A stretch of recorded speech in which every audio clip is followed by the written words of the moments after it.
Orang di surga itu umur berhenti. Nah kalau umur berhenti, kalau lahir bayi, bayi terus dong dia. Nggak ada yang mati juga di surga, Bu.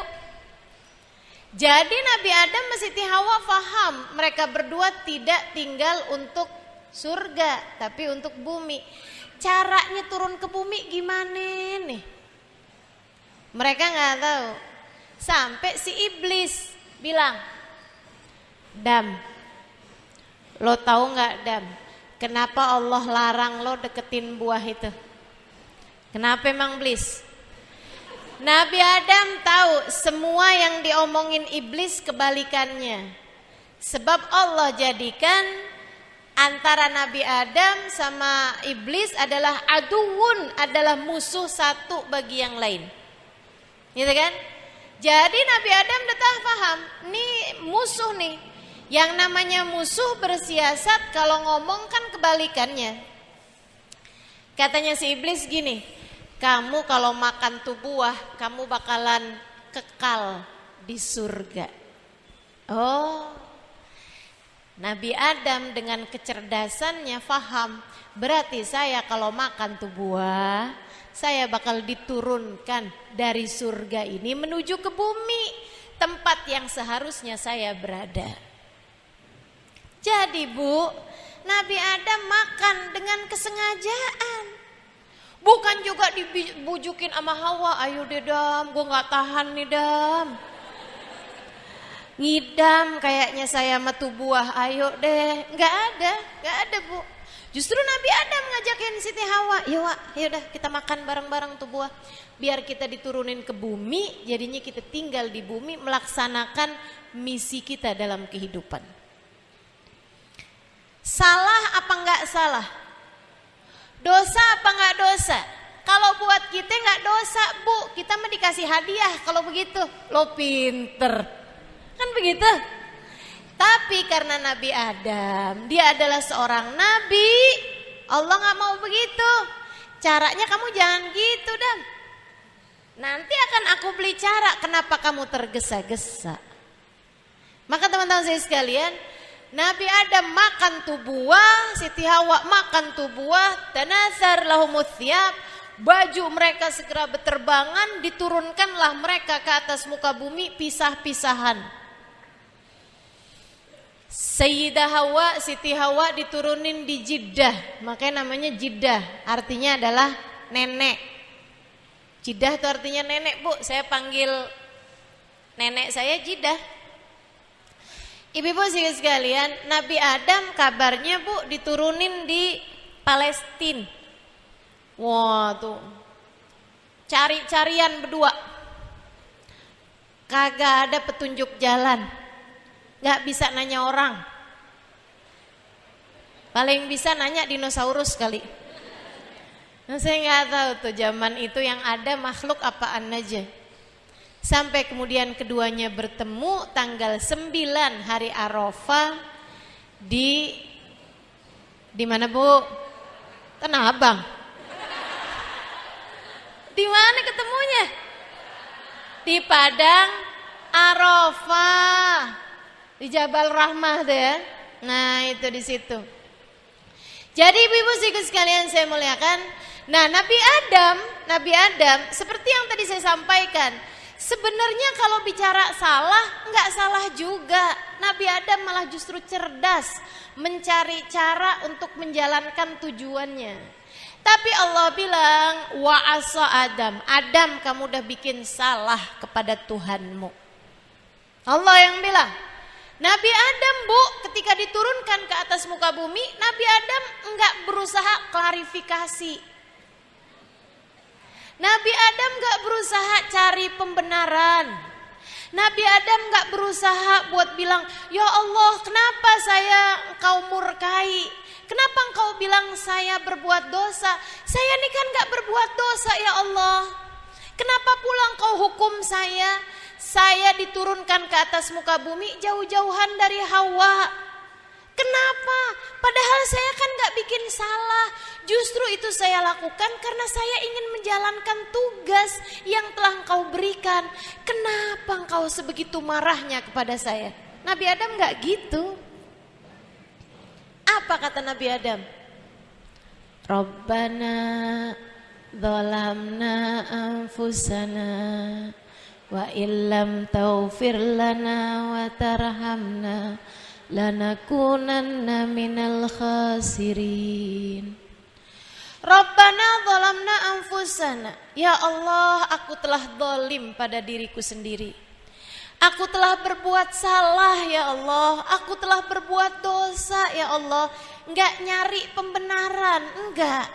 Maka saudaraku sekalian, di saat kita semua nih yang salahnya dilihat dari semua sudut salah, jangan suka nyari pembenaran. Nabi Adam aja tuh salahnya kalau ditinjau dari sudut sini nggak salah, kan begitu kan ya? Segitunya aja ngakuin kok kalau beliau salah. Zalamna anfusana. Ya Allah, aku telah berbuat salah. Wa illam taghfir lana, kalau engkau tidak ampuni, wa tarhamna, kalau engkau tidak sayangi, lanakunanna minal khasirin. Hancur dah saya ya Allah, rugilah saya ya Allah, maka tolonglah ampuni saya. Jangan suka cari pembenaran. Dosa mah dosa aja. Kamu kok gitu sama suami, marah-marah mulu? Ya abisnya dia kayak begitu. Tuh namanya nyari pembenaran. Ayo.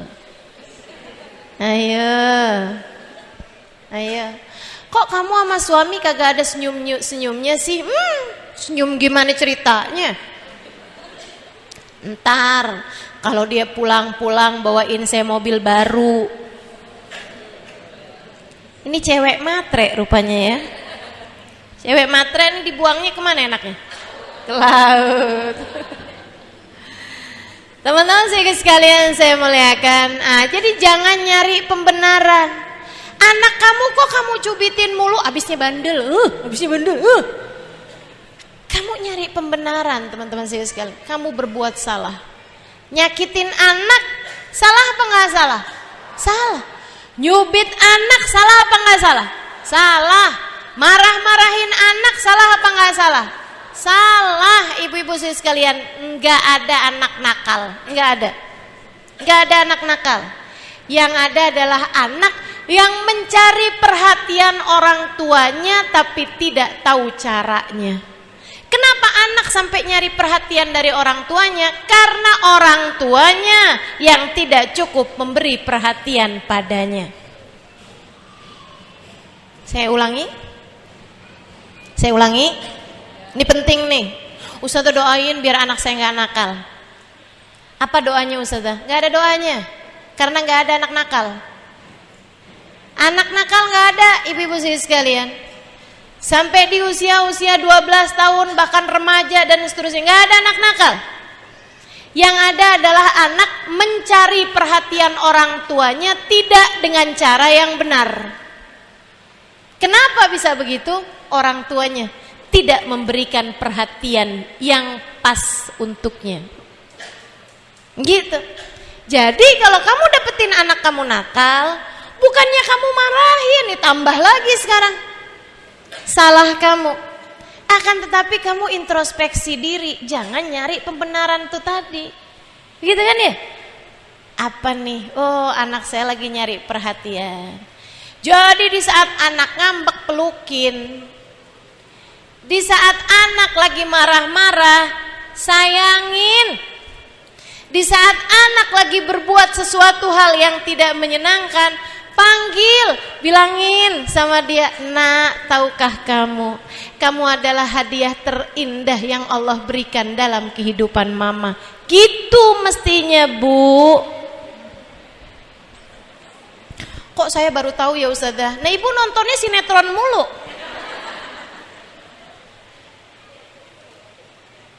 Pelajari, itu ilmu.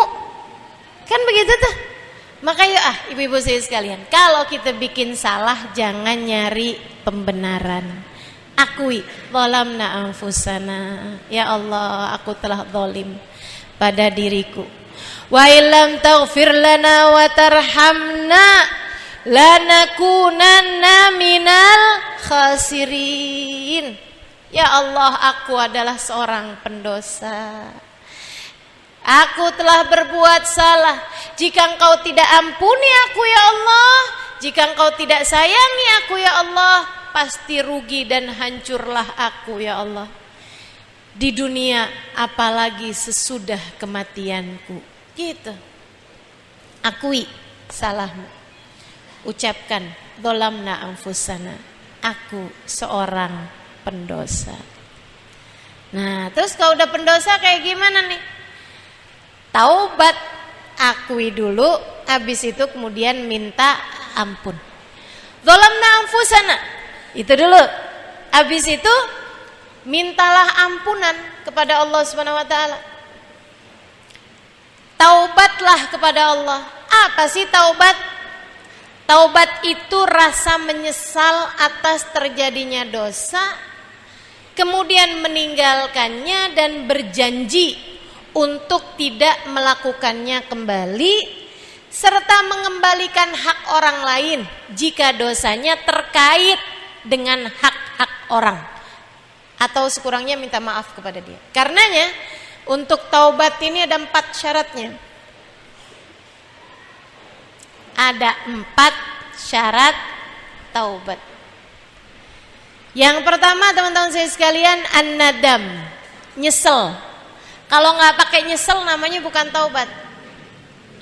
Ya ampun, gue udah tua, dulu tuh banyak banget bikin dosa, gue udah puas, udah tahu rasanya semua.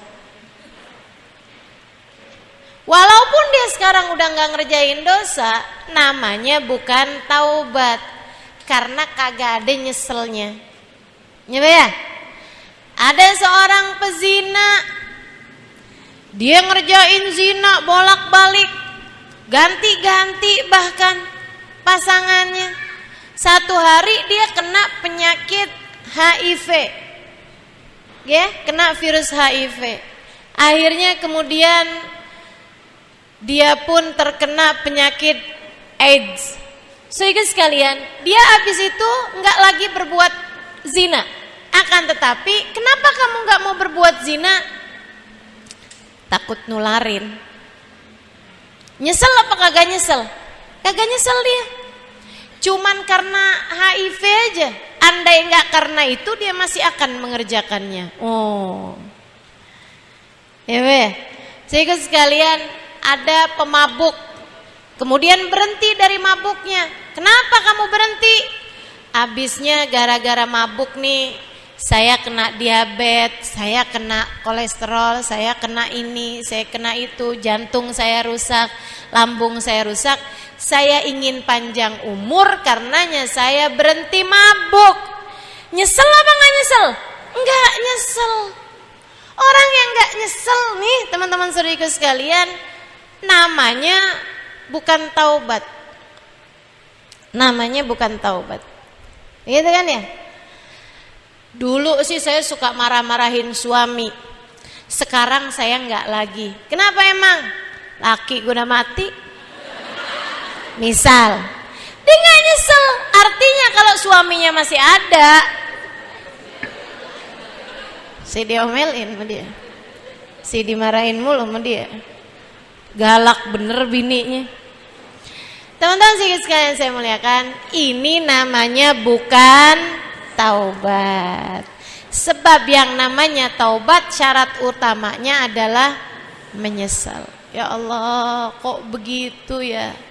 Kok saya kalah sama diri saya, ya Allah. Malu, ya Allah.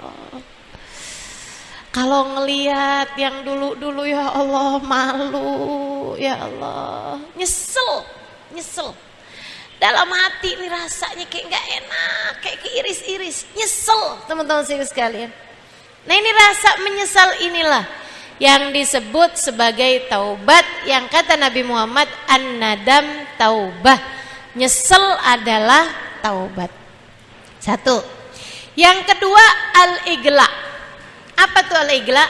Ninggalin dosa tersebut. Kalau nyesel tapi masih terus-terusan dikerjain, namanya belum taubat.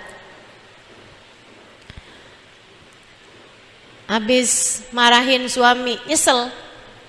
Tapi habis itu ngelihat dia lagi, marah lagi. Taubat apa bukan taubat?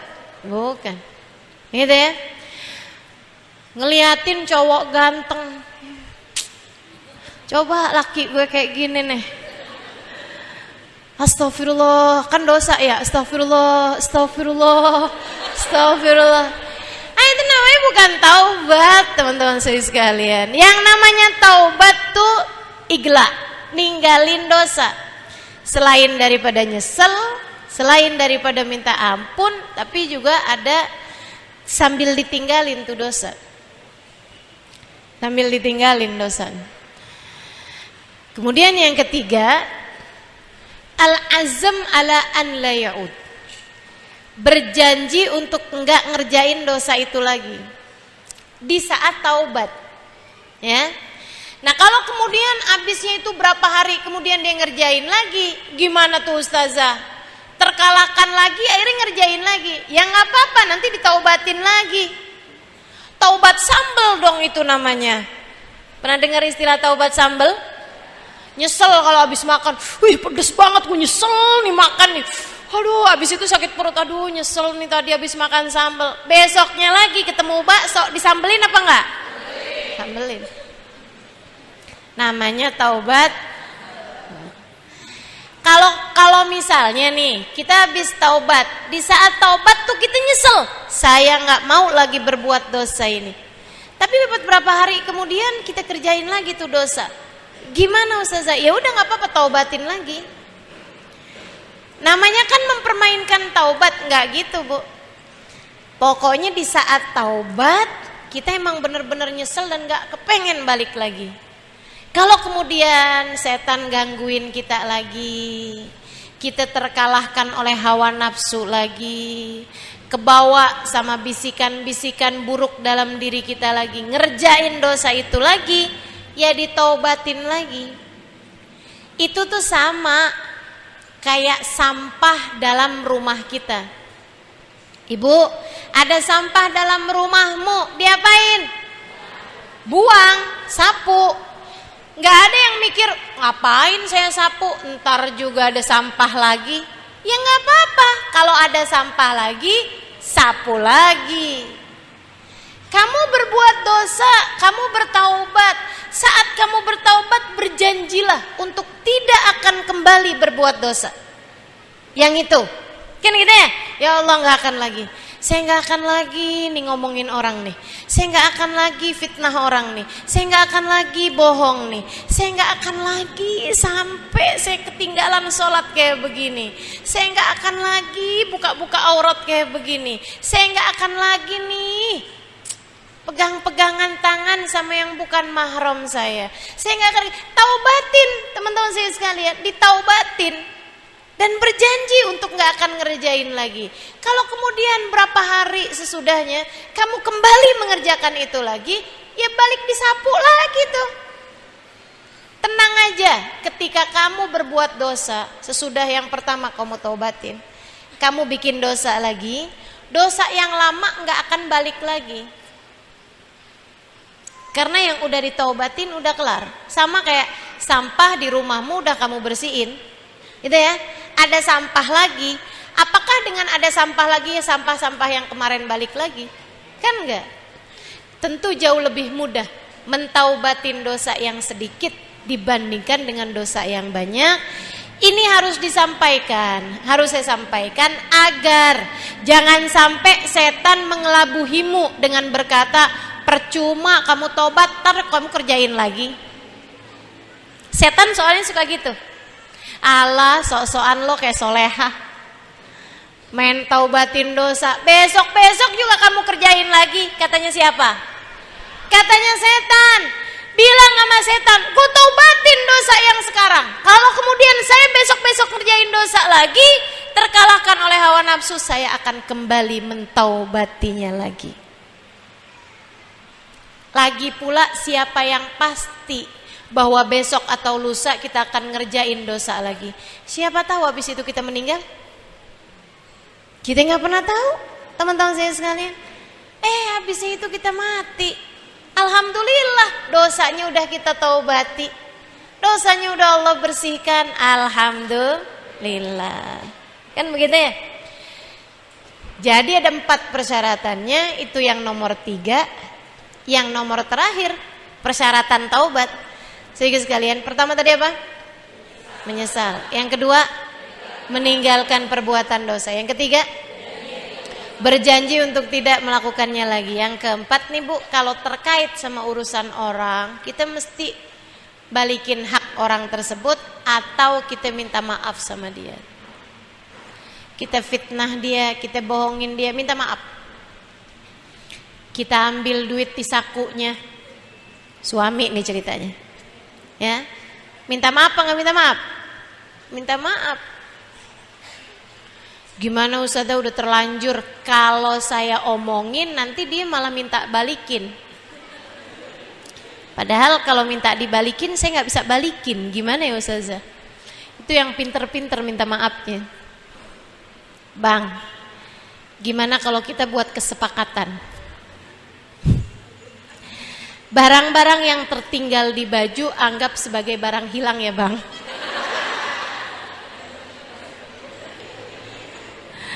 Gitu ya. Yang pinter-pinter Bu, jadi istri tuh. Yang pinter tapi yang menyenangkan, ya kan? Kayak Sayyidah Aisyah, istri yang menyenangkan. Kita belajar buat jadi istri yang kayak begitu. Insya. Ibu-ibu sekalian saya muliakan. Jadi kalau terkaitnya sama hak orang, misalnya pernah ngambil barangnya orang, pernah menguasai harta warisan orang, balikin. Itu syarat taubat. Jangan kemudian taubat sih nyesel, tapi barang-barang orang tetepnya nggak mau dibalikin sama dia. Hak-hak orang nggak mau dibalikin sama dia, itu nggak memenuhi persyaratan taubat. Maka insya Allah mudah-mudahan bisa kita penuhin syaratnya taubat. Maka emang paling repot tuh dosa sama orang, karena kan jadi panjang gitu. Syarat taubatnya tuh jadi lama, jadi jauh. Mesti minta maaf dulu sama orangnya. Iya kalau orangnya ngasih maaf. Kalau orangnya nggak ngasih maaf, tuh masih bergantung tuh. Gimana Ustazah kalau kayak begitu? Ya udah minta maaf terus-terusan. Tapi jangan terus-terusan banget yang bikin orangnya akhirnya jadi sebel. Kasih waktu, kasih jeda. Maaf ya, dulu tuh yang fitnah kamu tuh saya. Waduh marah banget kan, tapi maafin ya. Sembarangan, waduh marah dia. Kalau kira-kiranya, kata Imam Ghazali nih, kalau kira-kiranya kamu sebutkan kesalahanmu secara khusus akan membuat dia semakin marah, padahal lukanya udah mulain sembuh, dia udah mulain bisa lupa. Tapi kalau kamu sebutin lagi kesalahan tersebut, bakal bikin dia semakin marah atau malah justru jadi inget lagi sama masalahnya dulu. Nah itu kamu minta maafnya secara umum aja. Maafin ya semua salah saya, yang kamu tahu, yang kamu nggak tahu. Itu umum. Meskipun kalau urusannya sama materi, kamu emang mesti balikin. Kamu mesti balikin. Kecuali kalau kamu minta maaf dan dia memaafkanmu. Dulu inget nggak kamu pernah hilang sendal di masjid? Oh iya inget, tuh kan kita jalannya bareng waktu itu ya. Iya sih. Emang kenapa tuh? Kamu sekarang inget lagi? Saya sekarang mau minta maaf sama kamu. Kenapa emang? Yang ngambil sendal kamu dulu saya. Nah kalau kayak begini gimana nih? Ya kalau dia minta maaf, kalau dia ngasih maaf, alhamdulillah. Kalau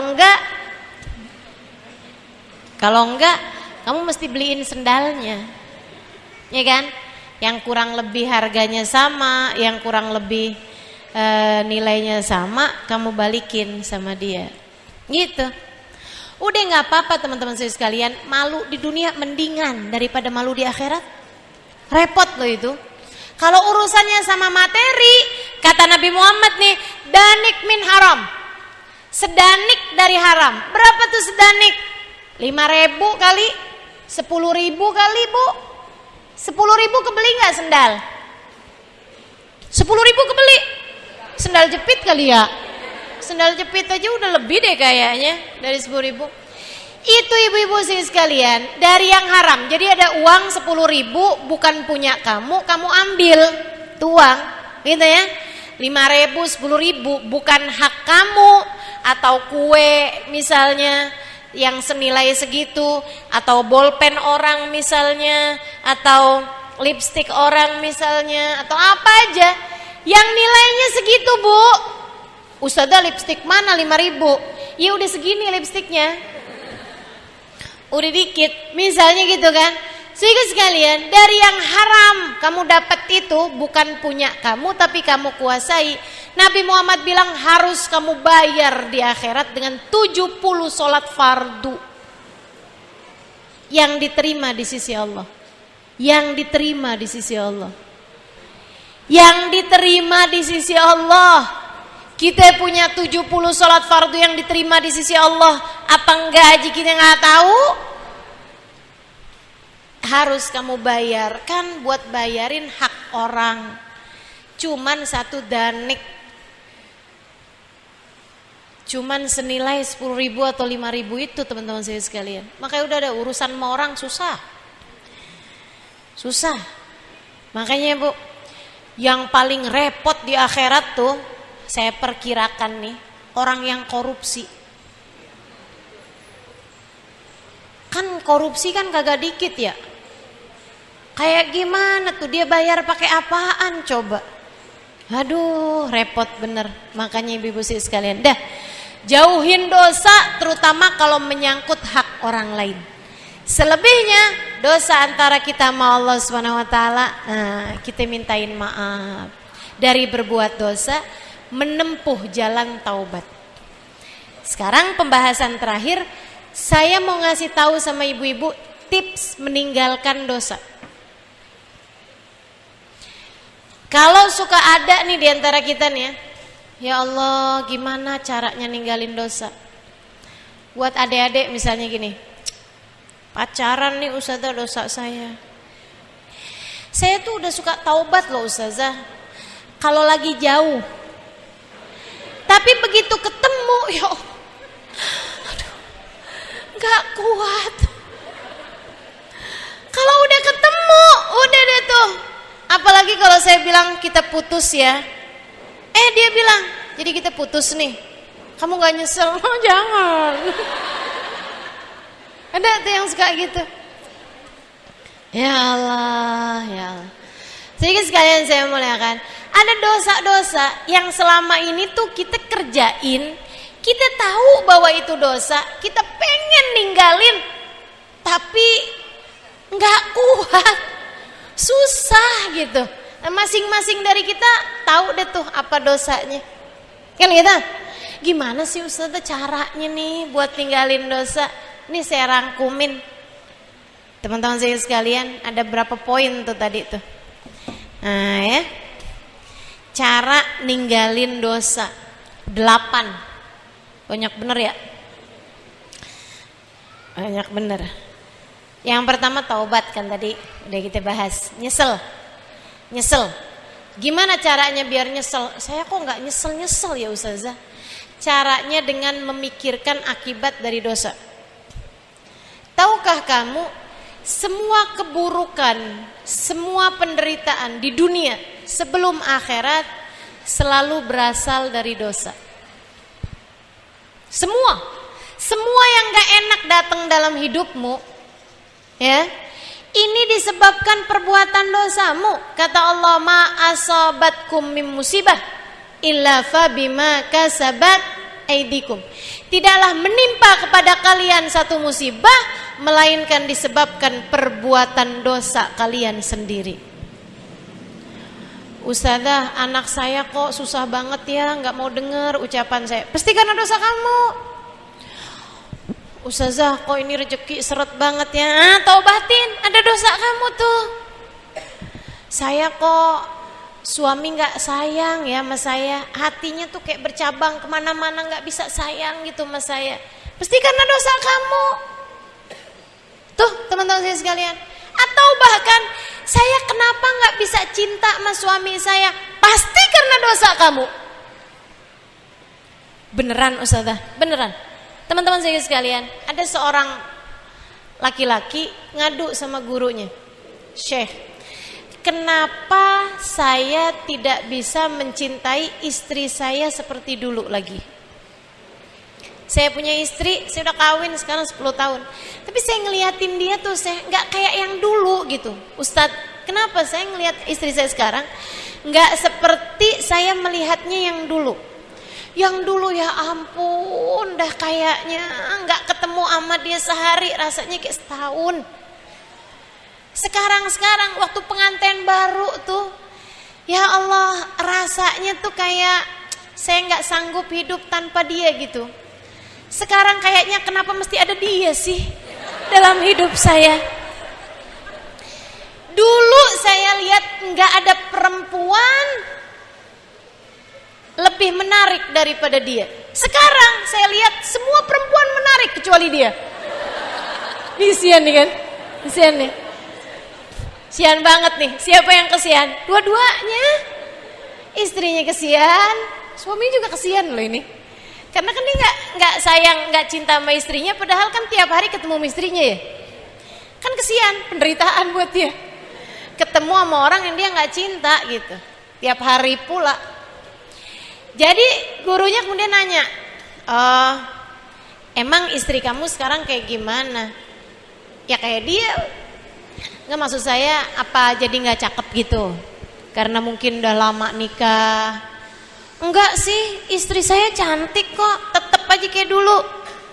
Mungkin sekarang ukuran badannya berubah. Dulunya M, sekarang XX, XL. Dulunya kayak gitar Spanyol, sekarang kayak kulkas 2 pintu.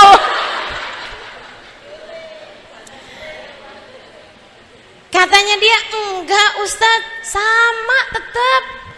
Istri saya orangnya memang jaga penampilan juga gitu. Jadi sama aja kayak dulu orangnya. Mungkin istri kamu sekarang gak dandan kok, tetap aja kayak dulu. Mungkin istri kamu orangnya akhlaknya kurang baik sama kamu, suka ngomel-ngomel. Lama-lama kan kalau sering diomelin gak cinta juga Bu. Sesayang-sayangnya orang sama kamu, kalau kamu omelin terus-terusan, hilang cintanya. Kagak ada tukang ngomel dicintain sama orang tuh, gak ada. Gak ada. Jadi ibu-ibu sekalian, ustadznya bilang begitu. Dia bilang, enggak Ustadz, istri saya tuh baik, akhlaknya bagus, gak pernah marahin saya. Kurang perhatian mungkin sama kamu sekarang. Enggak juga, perhatian sama saya. Gak pernah ada salahnya, gak pernah ada kurangnya. Oh, saya tahu kenapa. Jadi istri kamu gak berubah dari waktu kamu kawinin dulu 10 tahun yang lalu. Gak berubah. Tampilannya, akhlaknya, semuanya gak berubah. Gak berubah. Sayangnya dia sama kamu, perhatiannya sama kamu gak berubah. Gak berubah.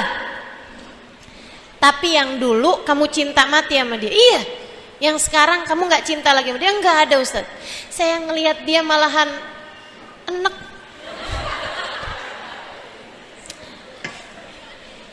Baik, saya tanya, tolong jawab jujur.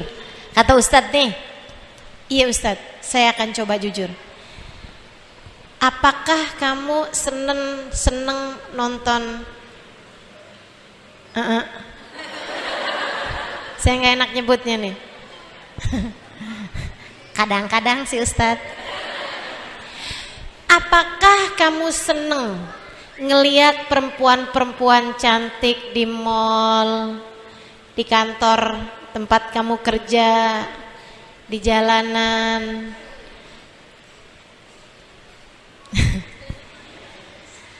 Terutama kalau dia pakai pakaian-pakaian yang seksi. Ustadz, kok tahu Ustadz? Dia bilang, Pak, saya kasih tahu sama Bapak. Ketika Allah lihat kamu tertarik sama yang haram, ketika Allah lihat kamu tertarik sama yang dosa, Allah hilangkan ketertarikanmu terhadap yang berpahala. Ketika Allah lihat hatimu tertarik kepada dosa, Allah akan menghilangkan kenikmatan dari yang halal. Demikian juga denganmu, Bu. Demikian juga denganmu, Bu. Maka kalau kamu merasa, kok saya nggak bisa cinta sama suami saya, ibu-ibu, maaf, harus saya tanyakan padamu, apakah hatimu tertarik kepada suami orang? Sebab ketertarikanmu kepada yang haram membuatmu kehilangan rasa dari yang halal. Ketertarikanmu terhadap dosa membuatmu kehilangan rasa kepada yang seharusnya dicinta. Jelas? Jadi ibu-ibu saudara sekalian, semua petaka di atas muka bumi ini berasal dari dosa. Semua tanpa terkecuali. Apapun yang bikin hidupmu susah, itu sumbernya dosa, Bu, nggak ada yang lain. Nggak ada yang lain. Sebagaimana apapun yang bikin kita senang di kehidupan dunia ini, sumbernya adalah pahala dan kebaikan yang kita lakukan, baik kepada Allah ataupun kepada sesama umat manusia. Ini baru di dunia, Bu. Belum lagi saat kamu mati. Kematianmu nanti husnul khotimah atau su'ul khotimah, semuanya bergantung dari pahala atau dosakah yang banyak kamu kerjakan di atas muka bumi ini. Ada berapa banyak dosa membuat lisanmu terhalang dari berucap kalimat syahadat di saat akhir kehidupan. Berhati-hatilah. Ada orang kerjaannya, ibu-ibu sekalian, jualan di pasar. Waktu dia mati sakaratul maut, tiap kali ditalkin la ilaha illallah, dia bilang timbangan. Mulutnya keluh untuk berucap kalimat la ilaha illallah. Setiap kali dia mengucap kalimat la ilaha illallah, dia bilang timbangan. Timbangan, ibu-ibu sekalian, bandulnya timbangan tuh memberatkan lisan dia. Imam Malik ketika ditanya perkara ini, kata Imam Malik, dia adalah orang yang suka memainkan timbangan waktu hidupnya di dunia. Dosa mencegahmu dari kematian membawa iman. Hati-hati, saudara sekalian, hati-hati. Makanya mesti kita taubatin tuh dosa. Kalau udah mati nggak bawa iman, apalagi yang bisa kita harap? Dosa bikin kamu dihisab di dalam kubur. Dosa bikin kamu mendapatkan azab kubur. Dosa bikin kamu gak selamat di padang mahsyar. Dosa bisa bikin kamu tenggelam dengan lautan keringatmu sendiri di saat manusia berada di dalam padang mahsyar. Dosa bikin kamu panik di saat amalmu ditimbang. Dosa bikin kamu panik di saat dibuka layarnya di hadapan keseluruhan manusia. Pada hari di mana di saat ditampilkan dosa-dosa di hadapan keseluruhan manusia, dari malunya sampai terkadang daging mukamu berguguran hari itu, meleleh dari malunya. Dosa membuatmu tidak selamat di saat melewati jembatan Sirat. Dosa jika tidak diampuni Allah, satu saja dapat menjadikan kakimu tergelincir saat melewati jembatan hingga kamu harus masuk ke dalam api neraka.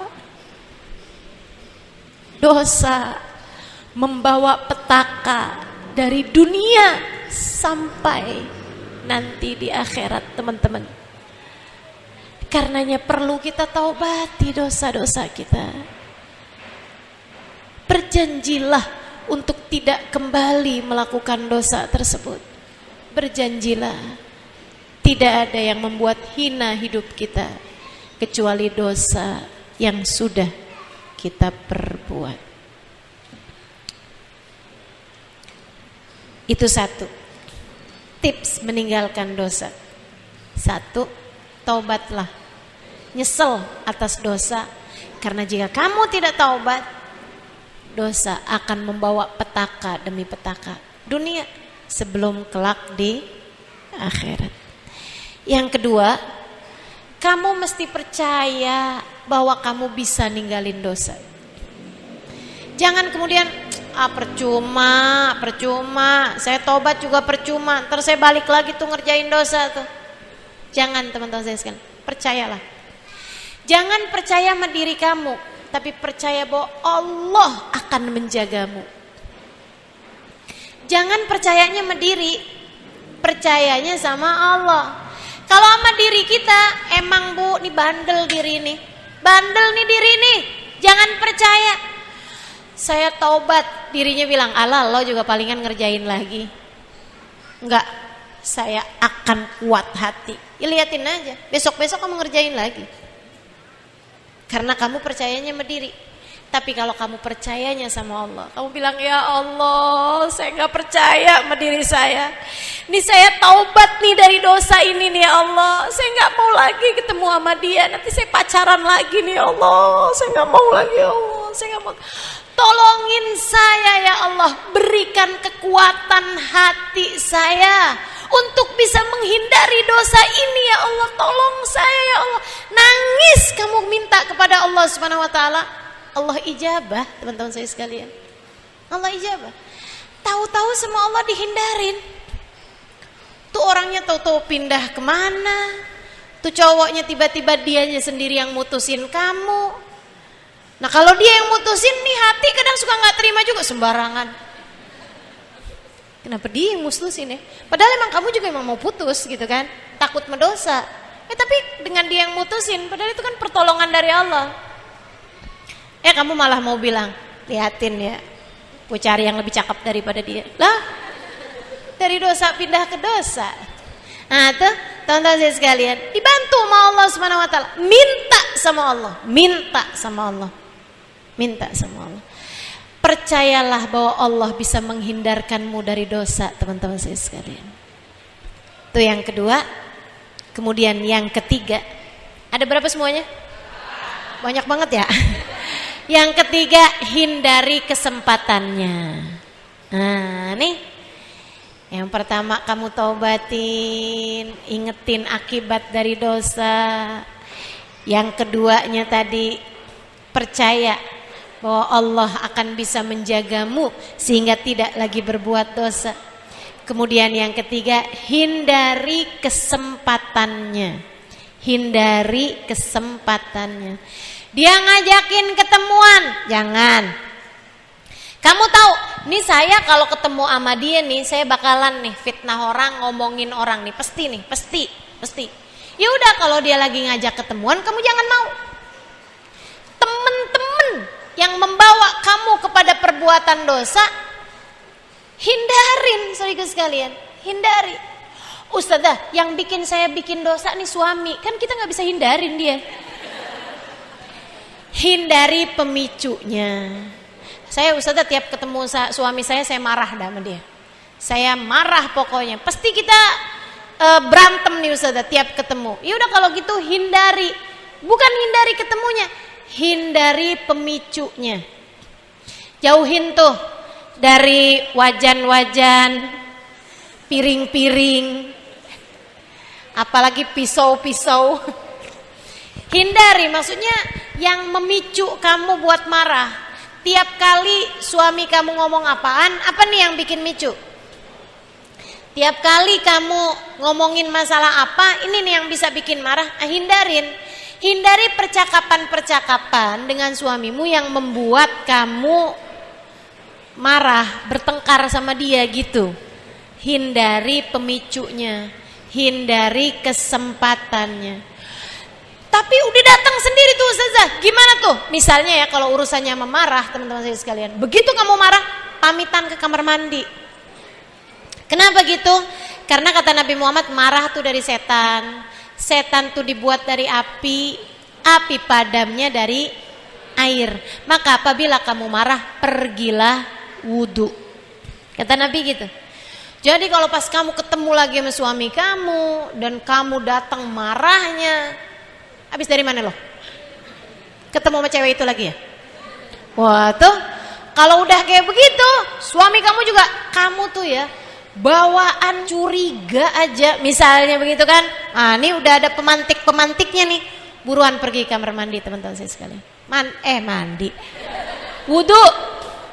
Emang kalau wudu nggak mempan, mandi aja dulu. Kalau mandi nggak mempan juga, berendam. Berendam di mana Ustazah? Berendam kayak di baskom apa gitu. Pokoknya berendam aja dulu gitu. Itu ngademin, teman-teman saya sekalian, ngademin. Air tuh emang ngademin, ya. Ada berendam aja dulu, habis itu wudu lagi, keluar.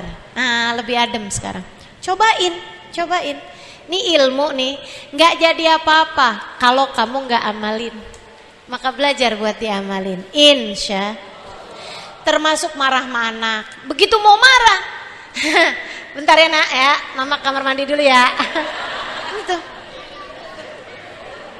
Cobain. Ustazah kok yakin banget? Saya udah nyoba.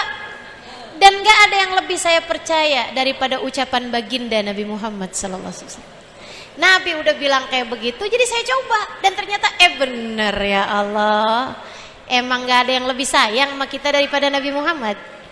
Makanya udah ngajarin tuh yang paling tepat. Jadi yang nomor 3, hindari kesempatannya.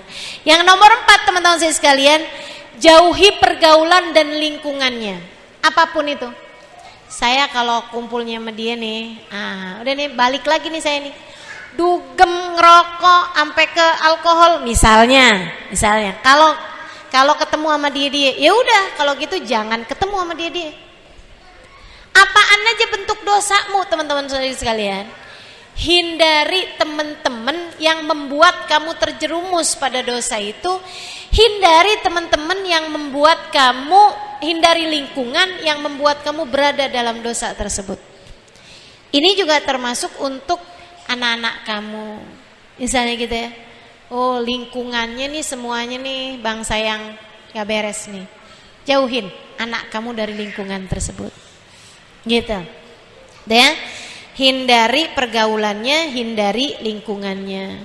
Sebab nular, teman-teman saya sekalian. Coba perhatiin, ya. Saya pernah tahu, ini sekedar pengalaman, ya. Saya pernah tahu ada pertemanan, saudara sekalian, perempuan, ada sekitar ini hasil ngeliatin aja ya. Bukan kemudian jadi suudzon gitu, bukan. Tapi saya cuma lagi mau ngasih tahu nih. Ada sebuah pertemanan, saudara sekalian. Orangnya di pertemanan tersebut tuh ada sekitar 7 orang. 1, 2 diantara mereka bercerai sama suaminya. Nggak lama loh. Yang nomor 3 cerai juga, yang nomor 4 cerai juga, yang nomor 5 cerai juga. Sampai nih ada orang gitu yang merhatiin gitu kan. Perhatiin nggak gitu? Oh iya ya. Ya Allah, saya mau belajar aja nih ya Allah. Tinggal 1 waktu itu yang gak bercerai dari suaminya. Dan bertahan cukup lama. Tapi bercerai juga kemudiannya. Ternyata memang saudaraku sekalian, tuh yang namanya lingkungan, pergaulan, itu subhanallah, ngaruhnya tuh luar biasa. Ya ibu-ibu coba bayangin aja deh. Kamu punya suami, temenannya sama orang-orang yang udah bercerai-cerai gitu sama suaminya, misalnya gitu ya. Kemudian kamu, bukan artinya kalau gitu Ustazah kita jangan temenan sama janda, bukan. Saya nggak lagi ngomong gitu. Ini jangan salah paham sama saya ya. Saya juga banyak kok punya temen janda, tenang saya. Ini gini nih, kamu bayangin aja gitu. Misalnya nih, ada pertemanan yang sangat erat gitu ya. Di saat kamu mengadukan tentang suami kamu, misalnya kayak gini, gue pegel nih sama laki gue, kenapa emang? Iya ternyata dia ada main sama cewek gitu misalnya gitu ya. Terus nih dia nih yang udah bercerai nih, ya lo tahu sendiri kan, dulu kenapa gue cerai sama laki gue. Terus sekarang abis lu cerai sama laki gue kayak gimana? Wah, hidup gue damai, tenang banget, gak dipusingin sama urusan laki. Dia nih bilang nih, di saat kemudian kita pulang ke rumah, kemudian pusing ngadepin dia, tuh pikiran tuh, hidup gue damai, gue sekarang gak dipusingin sama laki. Kayaknya yang hidup gue pengen damai, hidup gue pengen gak dipusingin sama urusan laki. Gitu dah tuh, balik nih pikiran nih, tuh kayak gitu. Tapi kalau kamu di saat kamu punya teman-teman yang di saat kamu lagi ngadu sama dia nih, saya pusing dah urusan sama suami saya. Kenapa emang? Suami saya nih ada urusan sama cewek. Semua rumah tangga kayak begitu. Pasti ada aja nih orang ketiga, keempat mang suka dateng nih. Penyakit nih dia nih. Emang pasti semua rumah tangga mah kayak gitu. Bertahan, bertahan. Jangan mau kamu serahkan suami kamu yang sebenarnya orang baik itu, kamu kemudian bersaing, kamu kemudian kasihin sama saingan kamu itu. Jangan. Yuk, kamu kuat. Kamu kuat. Kamu adalah seorang perempuan hebat. Suamimu adalah surga, jalan surga bagimu. Ingat itu, kata Nabi begitu. Yang kita dengar dari kajian ustazah waktu itu. Suamimu jalan surga bagimu, kata ustazah kayak gitu. Udah, surga emang berat, kata ustazah kan gitu. Hadiahnya surga nih, surga berat, jadi kerjaannya juga berat. Kalau ringan kerjaannya, hadiahnya kipas angin. Ayo dulu sekarang, kamu harus bertahan teman, bertahan. Saya bantuin doa. Kan begitu, enak. Begitu kita pulang ngadepin suami kita, suamimu jalan surga bagimu. Terngiang-ngiang nih ucapan teman. Makanya teman-teman saya sekalian, jangan biarkan setan masuk lewat diri orang-orang di sekitarmu. Milikilah pergaulan yang baik, milikilah lingkungan yang sehat. Insya Allah. Yang berikutnya, nomor berapa? 5. Milikilah kontrol diri. Milikilah kontrol diri teman-teman saya sekalian. Milikilah riyadhatun nafs kalau dalam bahasa Arab. Ya, kontrol diri. Dirimu ini remote-nya jangan kasih pegang sama orang.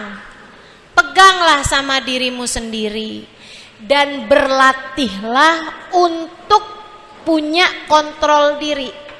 Jangan segala-gala yang dipengenin sama hawa nafsumu kamu kasih.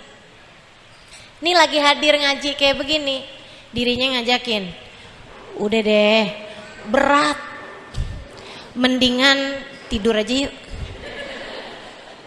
Jangan diikutin, ya udah berat-berat didengerin, kan gitu tuh. Ringan kok, apanya yang berat? Ustaz Halimah kan bahasanya ringan. Dengerin, bujukin hawa nafsu untuk ngerjain apa yang dia beratin. Kalau kamu terbiasa melakukan itu, misalnya gitu ya, nih enak nih kayaknya makan bakso, jangan. Sekarang waktunya makan siang, mendingan makan siang yang sehat. Kan gitu? Miliki kontrol, teman-teman saya sekalian, miliki kontrol. Ini siang-siang kayak begini nih, es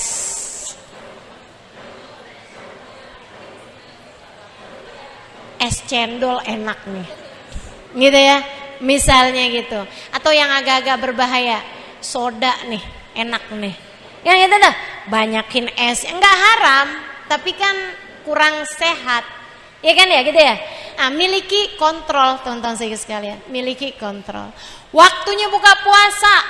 Ini kalau kamu nggak milikin kontrolnya, ayo tuh pedes-pedes kamu makan, panas-panas kamu makan, es-es kamu makan, waduh. Akhirnya yang terjadi apa?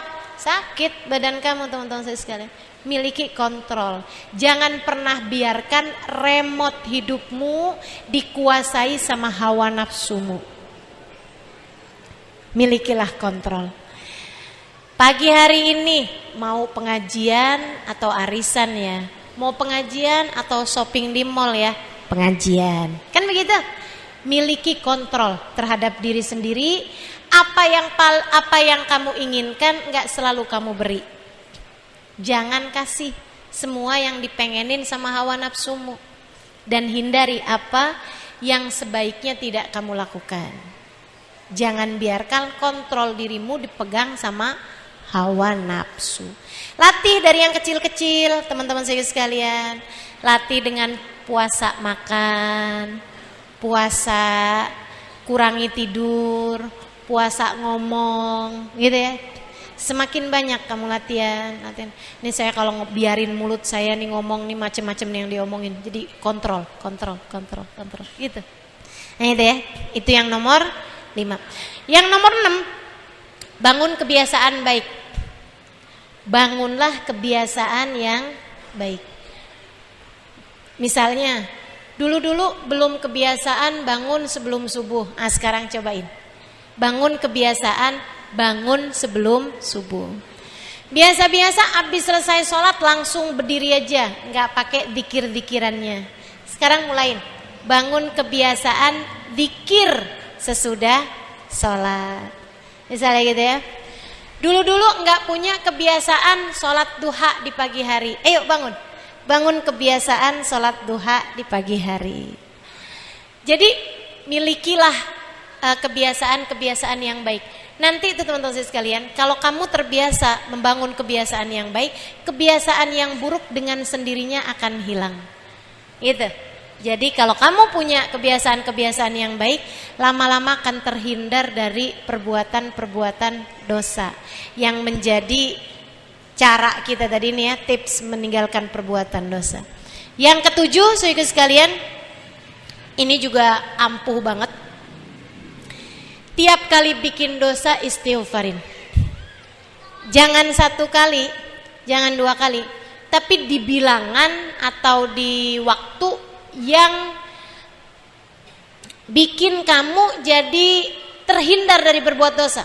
Misalnya, mastiin diri, tiap kali saya berbuat dosa, ya, tiap kali saya berbuat dosa, saya akan istighfar 100 kali. Misal kayak begitu. Jadi habis, ya ampun bikin dosa lagi nih, ya Allah kok nonton yang gak bener ya. Misal, duduk, Astagfirullah 100 kali. Misal gitu. Saya nyebut 100 kali itu gak harus ya, terserah kamu mau berapa gitu. Tapi maksud saya jangan di bilangan yang sedikit, karena tetap aja tuh nanti kebiasaannya ringan.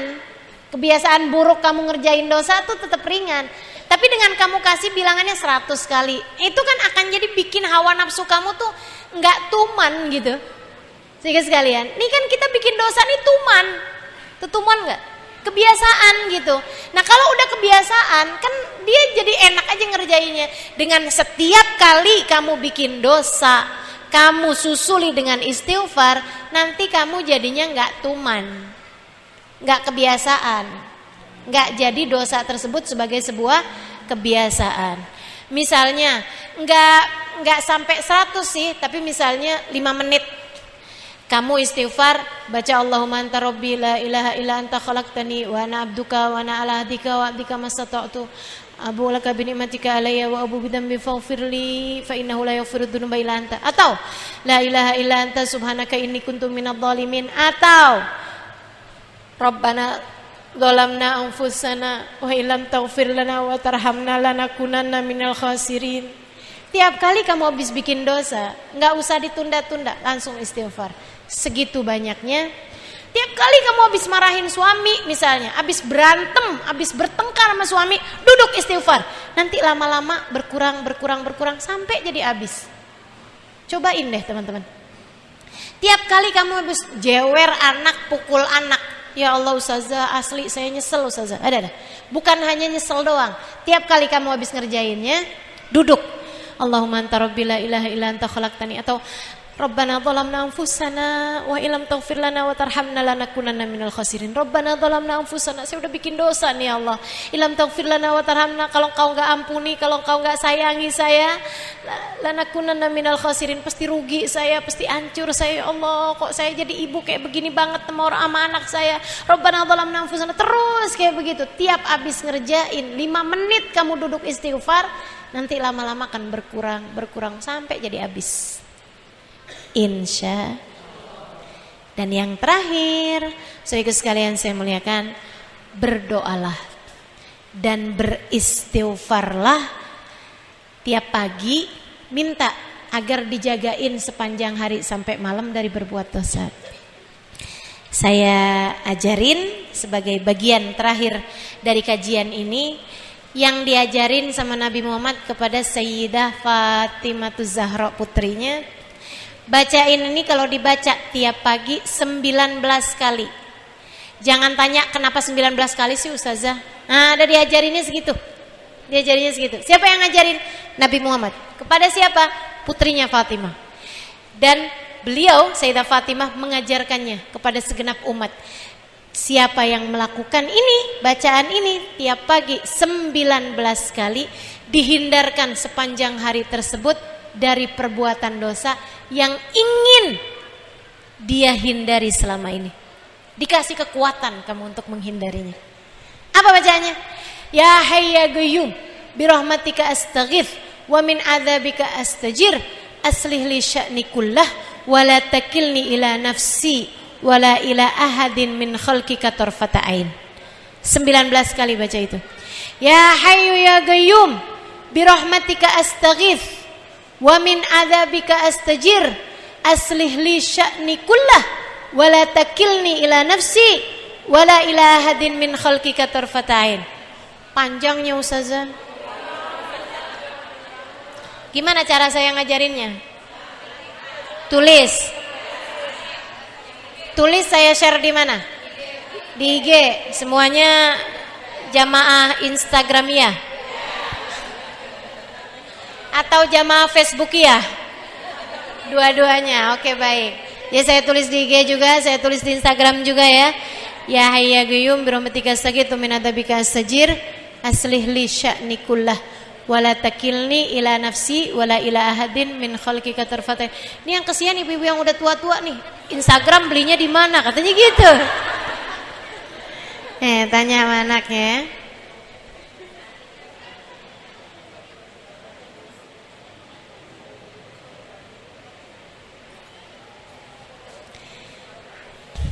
Iya. Jadi teman-teman saya sekalian, saya akan tuliskan di situ, atau bagi teman-teman yang punya alat rekam, silahkan rekam suara saya. Jadi teman-teman bisa sambil dengerin, bisa sambil bacanya nanti ya. Udah siap? Belum.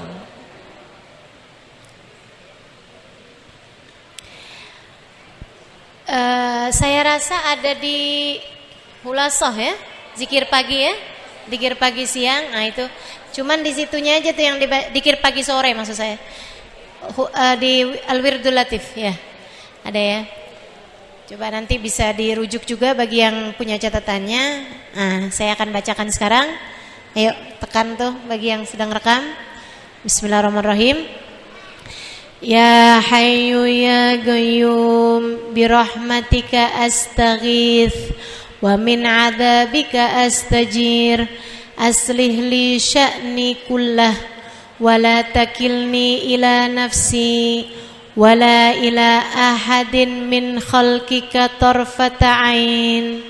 Ya Hayyu ya Qayyum birahmatika astaghits wa min adzabika astajir aslih li sya'ni kullah wala takilni ila nafsi wala ila ahadin min khalqika tarfata ain. Nah tuh ya, artinya apa tuh? Ya Hayyu ya Qayyum, wahai zat yang maha hidup, wahai zat yang maha kuat, aslih li sya'ni kullah, tolong benerin diri saya semuanya, seutuhnya, benerin semuanya ya Allah. Birahmatika astaghits, dengan rahmatmu aku berharap. Ya Hayy ya Qayyum birahmatika astaghits, dengan rahmatmu aku berharap. Wa min adzabika astajir, dari azabmu aku berlindung. Aslih li sya'ni kullah, benerin diri saya secara keseluruhan ya Allah. Aslih li sya'ni kullah wa la takilni ila ahadin min khalqika tarfatan wal takilni ila nafsi. Jangan biarkan kontrol diriku kepada hawa nafsuku. Wala ila ahadin min khalqik, jangan biarkan diriku dikuasai oleh satupun dari makhlukmu. Tarfata ain, meskipun sekejap mata. Artinya bagus banget. Kita minta sama Allah agar diri kita dibenerin sama Allah, dan diri kita nih, kebaikan diri kita, biarkan Allah aja yang menguasainya.